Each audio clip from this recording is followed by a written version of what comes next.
Hello everyone, welcome to From the Star Wars Home Video Library. This is a special episode where I answer your questions about my new book, A Saga on Home Video, a fan's guide to U.S. Star Wars home video releases, released on May 2nd, 2017, which you can now find on the various versions of Amazon, depending on your region. That could be amazon.com, .co.uk, and so on.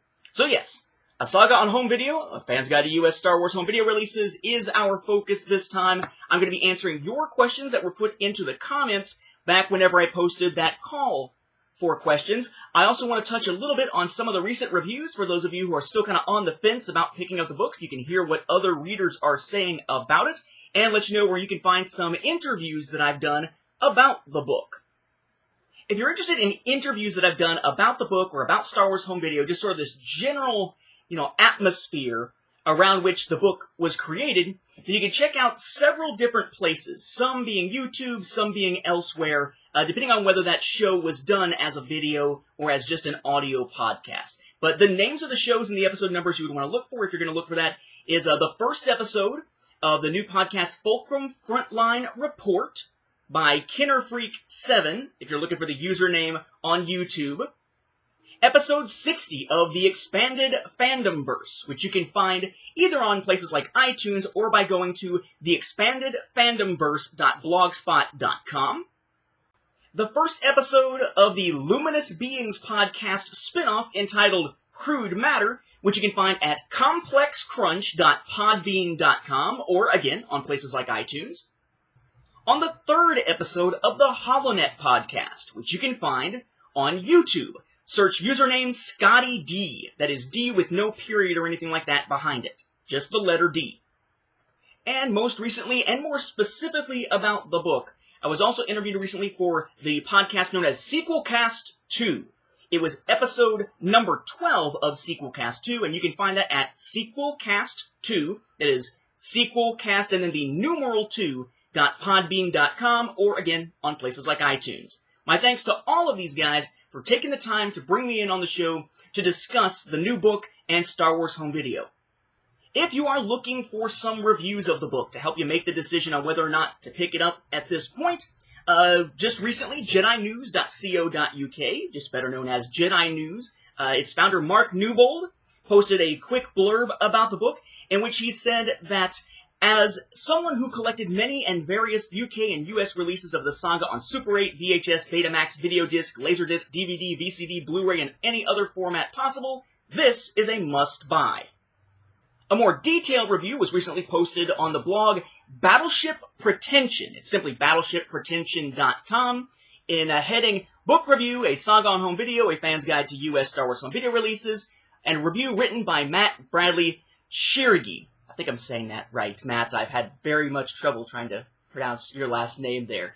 But among other things in that review, the last sort of summarizing paragraph about the book says, Nathan P. Butler's take on the Star Wars home video library comes from a place of love, but he's not afraid to be critical when necessary. His writing never comes off as flippant, but rather as a concerned fan who wants home video releases to be complete with generous bonus features. It would have been nice to get some idea of a ranking for the video and audio quality on the oodles of videos covered here, but this is more of a history and a cataloging than a collection of reviews. Even the most diehard Star Wars fans could learn a thing or two after reading A Saga on Home Video, a fan's guide to U.S. Star Wars home video releases. Matt, to be fair, is also the person who hosts that Sequelcast 2 podcast. And finally, the book actually has some Amazon reviews, finally, which is not something I expected super soon, but they have started to appear. If you have picked up the book, please consider taking the time to go to its page on Amazon.com and post a quick review with your thoughts. I'd really appreciate it, especially if you give it a 5-star rating if you really liked it. What you'll find is, if you go there right now at least, there are 3 reviews posted. The first of which was by Jerry Stevens. And full disclosure, I've worked with Jerry before on podcasting stuff such as Republic Forces Radio Network. But Jerry is also a collector, picked it up with the headline, A True Must-Have Star Wars Guide, in which he says, This is an awesome book. A definite must-have for any Star Wars home video fan. Whether you collect a little, a lot, or just want some details on various home video releases, you need this book. It covers theatrical releases, including Rogue One. It also includes history on animation, Lego, and documentaries. You'll for sure read about something in here that you didn't even know existed. Then we have a review from Jason Hunt. No, not the same Jason Hunt as the Wampa's Lair. Different Jason Hunt, who says, in one headlined an elegant reference, for a more civilized age, this guide to all the various home media releases of the Star Wars saga is truly what one would call a definitive work. No stone is left unturned. No obscure foreign language release is left unnoted. Nathan's light conversational style combined with an exhaustive photo reference makes this a page-turner of a read, even if you're not using it as a checklist. Good stuff all around. Oh, and the VHS cover design is great. Can't wait for the younger fans to ask, what's that supposed to be? That is true. I hadn't really thought about younger fans looking at this and not knowing that that's supposed to be a VHS tape and what a VHS tape actually is.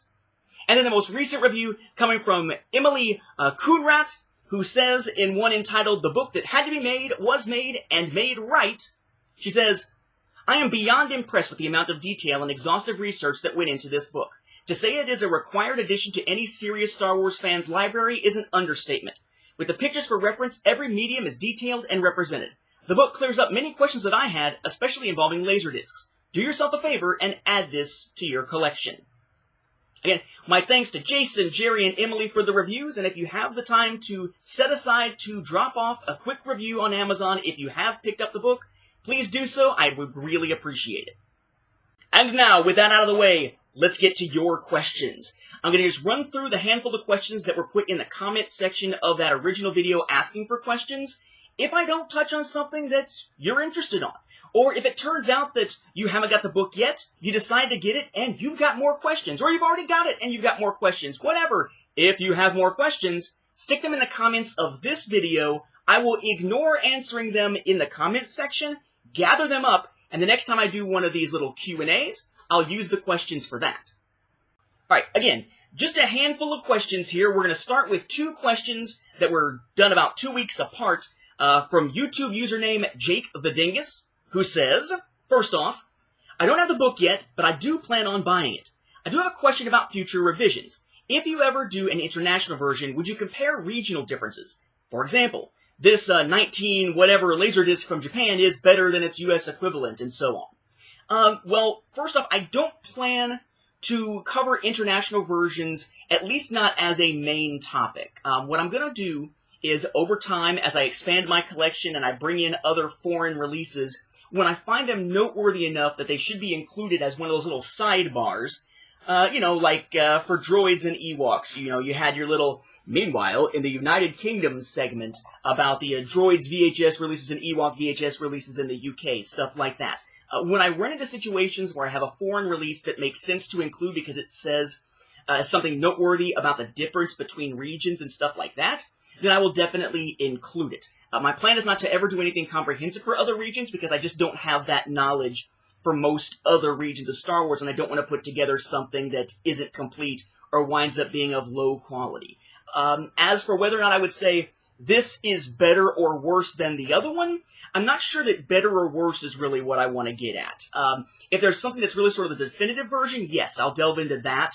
But I try to stay away from this version is better or worse than this other version. I think that's really up to the viewer or the reader to decide, because some people prefer, the unaltered versions. Some people prefer the special editions or the 2004 versions of films and so on. Some people are more concerned with video and sound quality than they are about the actual specific content of the film. Some actually, believe it or not, prefer full screen to widescreen, which boggles my mind, but some people do.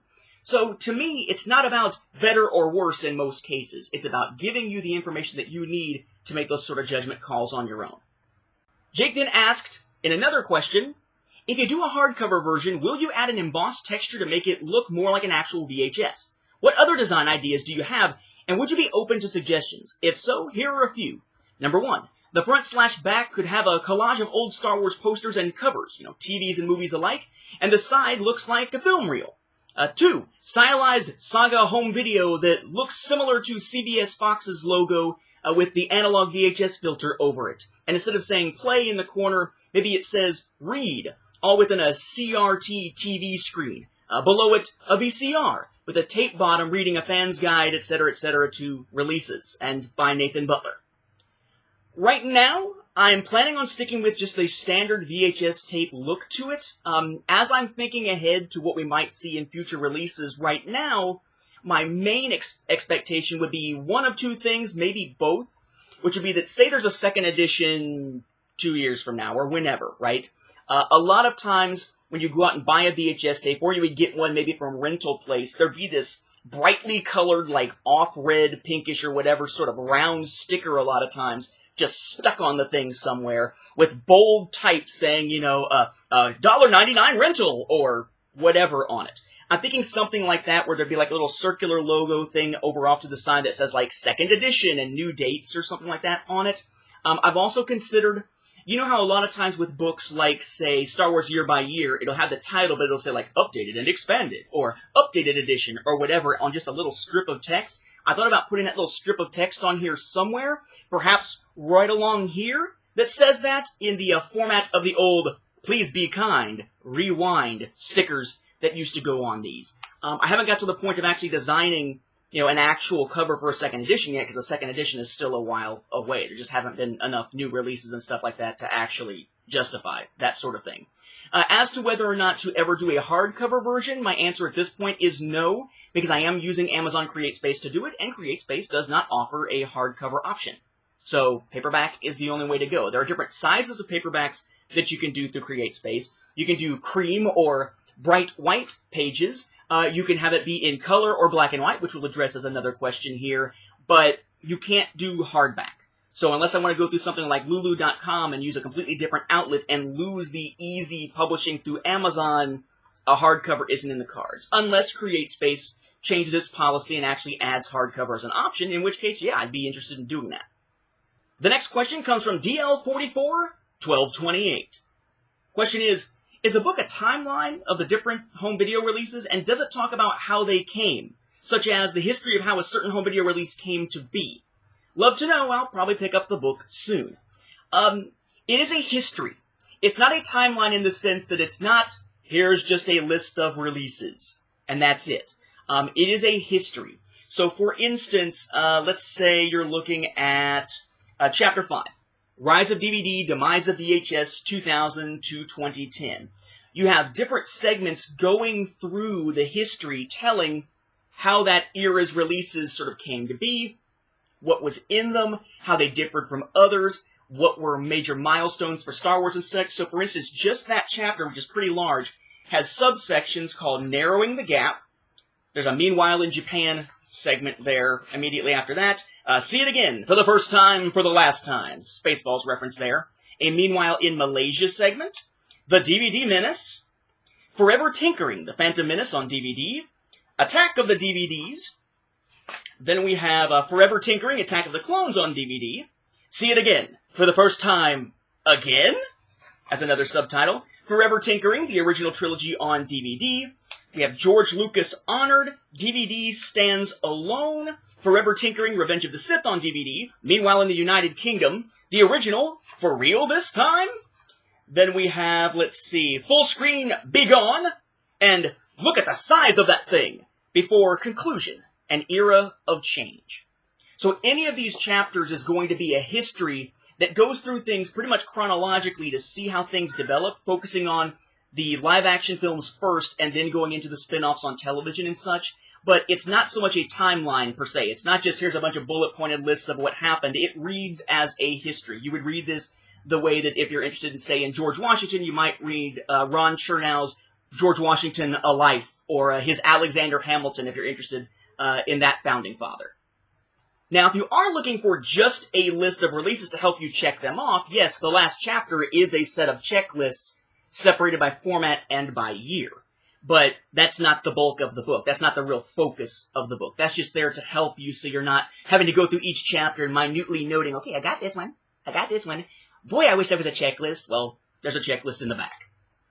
The next question comes from Darth Lucy 1, who asks, question, why did you decide to have Chapter 2 stretch all the way to 1992, even though the format wars were essentially dead by 1990? So basically, she's talking about Chapter 2, The Great Format War, 1982 to 1992, which is one of the longer chapters in the book, focusing on VHS, Betamax, CED, Laserdisc, and even briefly Japanese VHDs, basically in the 80s and early 90s. Again, 1982 with the first A New Hope VHS and other releases, all the way up through 1992. I would not argue, or I would not agree, that the format wars were basically done by 1990. Yes, CED and Betamax were gone, but there was still competition between VHS and Laserdisc. Although, to be fair, if I had wanted to wait until Laserdisc was dead, I would have to have waited through at least 1997 for the US market, but this ends in 92. Basically, the reason I cut it off where I did was that the THX remastering process, to give us sort of the next sort of minor reiteration or minor iteration of the Star Wars films, came starting in 1993. So that was able to take us up through the first widescreen release on VHS in 92, and then gave us a nice position to be able to jump off in the next chapter into THX remastering. It is quite possible that for the next edition, because of how long that was, I may split it up.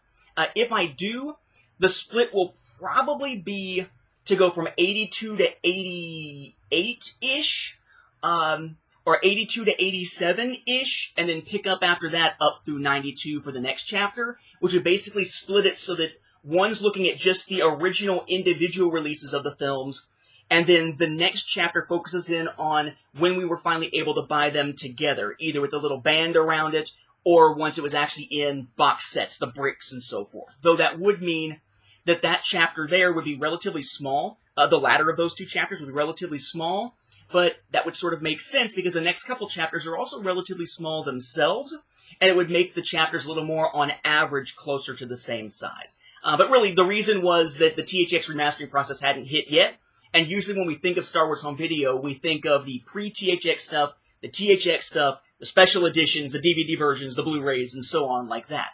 We usually don't think of the pre-THX stuff as multiple segments of Star Wars Home Video. It's just all one big lump, which is the way it was approached here. So more the way that people tend to talk about it.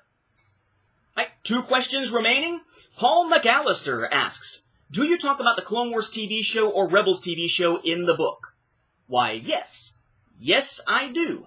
If you look in the table of contents, you can actually check out a preview of this on Amazon.com now. You can go through and see some preview pages if you're interested in it. You will find that there are 2 chapters dealing with those. Chapter 9 is Rewriting the Clone Wars 2008 to 2014, and then Chapter 10 is Joining the Rebellion 2014 to 2017. The book spends the first 7 chapters or so focusing specifically on the original 6 live-action films, and then the Disney live-action films. Then it moves completely away from the live-action films and gets into the TV stuff, basically. So the Ewok telemovies, the Ewok cartoon series, the Droids cartoon series, the Clone Wars micro-series, the Clone Wars cartoon series, the Rebels cartoon series, Lego Star Wars stuff, before finally stepping back from that and then hitting sort of a broader everything else type of chapter. But yes, Clone Wars, Rebels, they are included. In fact, they each get their own chapters. And the Clone Wars chapter is one of the longer ones in the book because of all their home video releases. And lastly, on the format side, a question from Donald Smith, who asks, are all the pictures in black and white, and will there be a hardcover edition? I've already answered the hardcover question, and the pictures are all set up as grayscale. The reason for that is that this book is already about $12 or $13, depending on where you're buying it from. If I had made it all color, it would have been much, much, much more expensive. And me, as someone who picks up books myself, and as someone who is an economics teacher, I'm very, very aware of the idea of the way that supply and demand works, and particularly the demand side, when it comes to physical copies of books these days. You don't want the price to be too high, because the higher the price, the less people are actually going to be willing and able to buy the thing. As it stands, it's kind of right there on the edge, I think, from a price standpoint, just to be able to fit in, enough profit to cover the thing, plus enough to cover the printing of the book and everything else. If I had made them all color, yes, it would have been a crazier price. Also, if I had made them all color, it may have been years before the book would come out, because what you'll find if you try to do something like this is that when you're trying to take product pictures, a lot of times little imperfections, glares, or changes in ambient lighting and stuff like that, that are obvious in a color photograph will be less obvious, and in fact sometimes corrected completely when you switch the color photograph to grayscale after the fact, like say in Photoshop and such. So if I had to take all these pictures in color with the intention of them being color, which I knew from the get-go wouldn't happen because of how expensive it would make the book, I would have had to wait until I had a much more elaborate photo area, lighting and so forth, to be able to pull it off at all. Instead, going with grayscale kept the price down, and allowed the pictures to be taken in a less ideal environment and still turn out well for grayscale to fit into the book. So it made it so that the book could come out now rather than a couple years from now when I might be able to finally afford something more elaborate. Of course, the question then becomes, well, does that mean that in the future you might put out a color version? I highly doubt it, because again, it would make the cost sky high, and I would basically have to retake all 300 plus pictures in the book to get color versions of them that are good enough that I think they would belong in a book. That's probably not going to happen. The picture-taking process was quite painstaking for this version of it. So expect that grayscale pictures is what you'll expect. A lower price point than color is what you should expect. No hardback either in the near future, which again will also keep the price at a bare minimum to be able to pick up the book itself.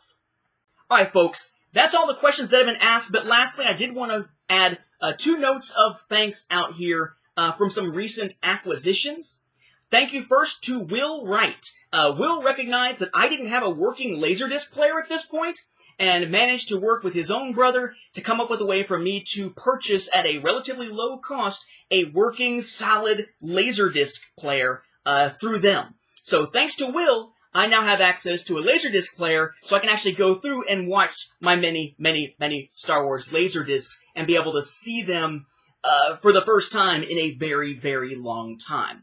Now, on top of that, I would also like to say thanks to Brian Snook. You may recall that a while back I covered just the DVD aspect of that giant deluxe limited edition version of the book Sculpting a Galaxy, the Lorne Peterson DVD with all the behind-the-scenes stuff. Talked about that, and in the process of doing so, I talked about what the deluxe edition would include, but how it's incredibly expensive, difficult to find. So we were just going to talk about the DVD that I borrowed from Brian, and I would show you pictures of what else was in that package, but never actually show it to you myself. Well, Brian has started to liquidate some of his Star Wars home video collection and decided to reach out to me about that very limited edition, and recently I have purchased that limited edition from him that is now in the mail to me. So very soon I'll be able to do a supplemental episode of the show to go with that DVD coverage from Sculpting the Galaxy to actually show you all the physical goodies inside it and this enormous limited edition book. That also means in the next edition of this, I'll be able to include pictures from it because I didn't own it at the time of putting this one together. So both that and Dressing a Galaxy get a mention, get a discussion, but don't have pictures. Some of the few items in the entire book that don't have pictures. So thank you very much again to Brian and Will. We'll see more on that stuff in the near future. Again, if you have further questions about a Saga on home video, a fan's guide to U.S. Star Wars home video releases, please take a moment and put those questions in the comments down below, and I will take the time to do another of these videos once we've got a few questions together to help answer questions about the book from all of you. If you're interested in the book, you haven't picked it up, feel free to ask those questions also. We saw some of those this time, though I will try to put priority on those who have purchased the book so that I know the questions will be a little more in-depth about the book itself rather than being about what to expect from the book in many cases. Also, again, if you picked up the book, please take a moment, drop by Amazon.com for the listing for the book, and post a review. If you are so inclined, I'd really appreciate that as well. So, with that, we'll wrap up this episode. Thank you for watching, thank you for the questions, and may the Force be with the home video viewers and the Saga on home video readers. Thanks, everybody.